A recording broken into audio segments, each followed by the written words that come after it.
കൂട്ടുകാരെ, നമ്മുടെ വായന തുടരുകയാണ്. നമുക്ക് ശ്രദ്ധയോടെ ആയിരിക്കാം. എല്ലാവരും ദൈവത്തിൻ്റെ മക്കളാണെന്നും എല്ലാവർക്കും അവിടുന്ന് തൻ്റെ സ്നേഹം വാഗ്ദാനം ചെയ്തിട്ടുണ്ടെന്നുമുള്ള യാഥാർത്ഥ്യം സകലരും തിരിച്ചറിയണമെന്നതിൻ്റെ പ്രാധാന്യത്തെക്കുറിച്ച് നടന്നു നീങ്ങുമ്പോൾ ഞാൻ അനുഗാമികളുമായി ചർച്ച ചെയ്തു. യാക്കോബ് യോഹന്നാൻ ഇത് മനസ്സിലാക്കുവാൻ ഏറെ ബുദ്ധിമുട്ടി.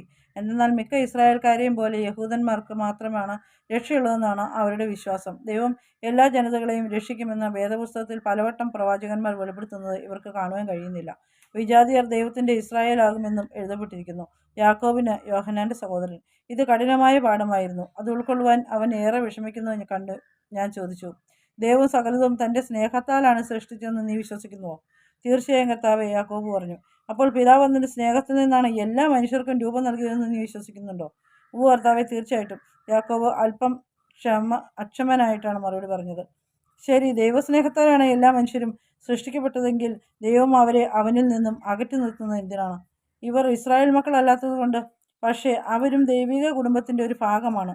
യഹൂദ ജനതയെപ്പോലെ തന്നെ അവരും ദൈവത്തിൽ നിന്നാണ് വരുന്നത്. പക്ഷേ കർത്താവെ, നമ്മൾ യഹൂദരാണ്, തിരഞ്ഞെടുക്കപ്പെട്ടവർ.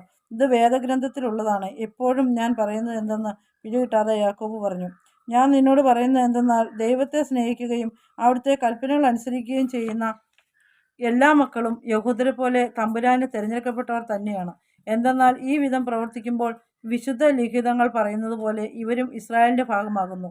ഇസ്രായേൽ എന്ന് പറയുന്നത് ദൈവത്തെ സ്നേഹിക്കുന്ന ഹൃദയങ്ങളുടെ ഒരു സാമ്രാജ്യമാണ്.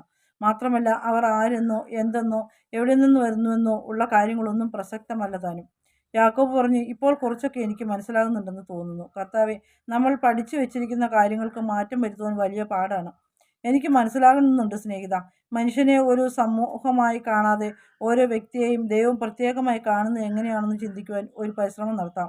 ഞാൻ പ്രതികരിച്ചപ്പോൾ അന്ത്രയോസ് പ്രചോദിതനായി വിളിച്ചു പറഞ്ഞു, അത് തന്നെ, ദൈവത്തിൻ്റെ കണ്ണുകളിലൂടെയാണ് നാം ഓരോ വ്യക്തിയെയും കാണുന്നതെന്ന് വിചാരിക്കുക.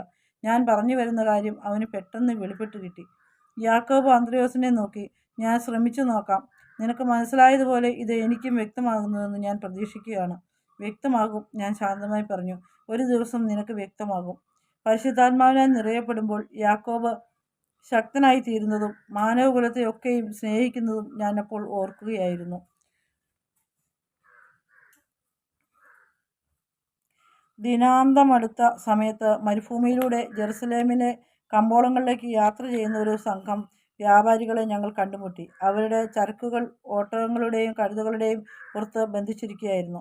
ഏകദേശം 30 മൃഗങ്ങളുണ്ടായിരുന്നു. അവർ മൃഗങ്ങളൊക്കെയും ഒരിടത്ത് ക്രമപ്പെടുത്തിയതിനു ശേഷം രാത്രിയിൽ കഴിഞ്ഞുകൂടുവാനായി ഒരു കൂടാരം കെട്ടുവാനുള്ള തയ്യാറെടുപ്പ് തുടങ്ങി.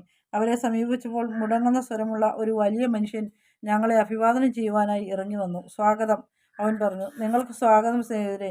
നിങ്ങൾ എവിടേക്കാണ് പോകുന്നത്? പത്രോസ് പറഞ്ഞു, ഞങ്ങൾ ജെറുസലേമിലേക്കുള്ള വഴിയിലാണ്. പോകും വഴിയുള്ള നഗരങ്ങളിലും ഗ്രാമങ്ങളിലും തങ്ങിയിട്ടാണ് യാത്ര. ചരക്കുകൾ വിൽക്കുവാനും ഞങ്ങളും അവിടേക്കാണ് പോകുന്നത്. ആ വലിയ മനുഷ്യൻ പറഞ്ഞപ്പോൾ സംഘത്തിലെ മറ്റുള്ളവരും ഇറങ്ങി വന്നു. ഈ രാത്രിയിൽ നിങ്ങൾ ഞങ്ങളോടൊപ്പം പോരുന്നോ? ആ വലിയ മനുഷ്യൻ ചോദിച്ചു. പത്രോസ് മറുപടിക്കായി എന്നെ നോക്കി. ഞാൻ സമ്മതഭാവത്തിൽ ശിരസ്സനക്കി. ശരി, സന്തോഷം, പത്രോസ് മറുപടി പറഞ്ഞു. ഞാൻ പത്രോസ്. സൗഹൃദത്തിനായി കൈ നീട്ടിക്കൊണ്ട് പത്രോസ് പറഞ്ഞു. ഞാൻ മർക്കോസ്, അവൻ പ്രതിവചിച്ചു. തുടർന്ന് ഞങ്ങൾ എല്ലാവരും പരസ്പരം പരിചയപ്പെട്ടു. പിന്നെ അവരോടൊപ്പം ചേർന്നു ഞങ്ങൾ വഴിയോരത്ത് ഒരു കൂടാരമുണ്ടാക്കി. വിടർന്ന വലിയ കണ്ണുകളുള്ള ഒരു ചെറുപ്പക്കാരൻ എന്നെ എപ്പോഴും നോക്കിയിരുന്നു. എന്നിൽ ആകൃഷ്ടനായി കാണപ്പെട്ട അവനോട് ഞാൻ സംസാരിച്ചു തുടങ്ങി. നിന്റെ പേരെന്താണ് സ്നേഹിത? തോബിയാസ്. എൻ്റെ മുഖത്തു നിന്ന് കണ്ണു മാറ്റാതെ അവൻ പറഞ്ഞു. നല്ല പേരാണ്. ഞാൻ അവനെ നോക്കി മൃദുവായി പുഞ്ചിരിച്ചു. അതെ, എൻ്റെ മാതാപിതാക്കൾ വിശുദ്ധ ഗ്രന്ഥത്തിൽ നിന്ന് എടുത്തതാണത്. എന്നിട്ട് അവൻ പറഞ്ഞു, താങ്കൾക്ക് എന്ത് സവിശേഷതയാണുള്ളതെന്ന് എനിക്കറിയില്ല. പക്ഷേ ഞാൻ അങ്ങിലേക്ക് വലിക്കപ്പെടുന്നത് പോലെ തോന്നുകയാണ്. മാത്രമല്ല, പ്രശാന്തമായി ഈ മുഖത്തു നിന്നും നോട്ടം പിൻവലിക്കുവാനും എനിക്ക് സാധിക്കുന്നില്ല. കൊള്ളാം, നിനക്ക് ഈ വിധം തോന്നുന്നതിൽ എനിക്ക് സന്തോഷമുണ്ട്. അവൻ്റെ പുറത്ത് തട്ടിക്കൊണ്ട് ഞാൻ പറഞ്ഞു, എൻ്റെ പേര് യേശുവെന്നാണ്. യാക്കോബ് യോഹന്നാൻ എൻ്റെ അടുത്ത് വന്നിട്ട് ചോദിച്ചു, കർത്താവേ, എന്തെങ്കിലും പ്രശ്നമുണ്ടോ? ഞങ്ങളുടെ സഹായം വല്ലതും ആവശ്യമുണ്ടോ? എൻ്റെ സ്വസ്ഥതയെക്കുറിച്ചുള്ള അവരുടെ കരുതൽ ഞാൻ കണ്ടു. ആരും എന്നെ അലട്ടാതിരിക്കാൻ അവൻ ശ്രദ്ധിക്കുകയാണ്. എന്ത് നല്ല സ്നേഹിതർ! ഇവിടെ എല്ലാം നന്നായിരിക്കുന്നു. തോബിയാസ് എൻ്റെ സ്നേഹിതനായി കഴിഞ്ഞു. എനിക്ക് അവനുമായി അല്പനേരം സംസാരിക്കണം. അവൻ സൗമ്യതയോടെ സാവധാനത്തിൽ അവരോട് പറഞ്ഞു. യാക്കോബും യോഹന്നാനും സൗഹൃദമായി തോബിയാസിനെ നോക്കി പുഞ്ചിരിച്ചു. എന്നിട്ട് യോഹന്നാൻ പറഞ്ഞു, ഞങ്ങളിതാ പോകുന്നു കർത്താവേ, നിങ്ങൾ സംസാരിച്ചോളൂ. എൻ്റെ മുഖത്തു നിന്ന് ദൃഷ്ടി മാറ്റാതെ തോബിയാസ് ചോദിച്ചു, അവരെന്തിനാണ് താങ്കളെ കർത്താവ് എന്ന് വിളിക്കുന്നത്? താങ്കൾ എന്തെങ്കിലും സവിശേഷതയുള്ള ആളാണോ? ഞാനാകുന്നു, ഞാൻ പറഞ്ഞു. ഞാൻ അങ്ങനെ കരുതുന്നുണ്ട്. നിഗൂഢമായതെന്തോ താങ്കളിലുണ്ട്. പക്ഷേ അതെന്താണെന്ന് എനിക്ക് മനസ്സിലാകുന്നില്ല. നമുക്ക് ഇരുന്ന് സംസാരിക്കാം. നിലത്ത് ചുരുട്ടി വെച്ചിരുന്ന ഒരു പുതപ്പിന് മേലെ ഇരുന്നുകൊണ്ട് ഞാൻ പറഞ്ഞു. തോബിയാസ് എൻ്റെ അടുത്തിരിക്കുമ്പോൾ ഞാൻ ചോദിച്ചു, നിങ്ങൾ യാത്ര തുടങ്ങിയിട്ട് എത്ര നാളായി? അധികമായിട്ടില്ല, ഏകദേശം 7 ദിവസം. യാത്രാമധ്യേ ഒരുപാട് കാഴ്ചകൾ കണ്ടിട്ടുണ്ടാവും. കണ്ടിട്ടുണ്ട്.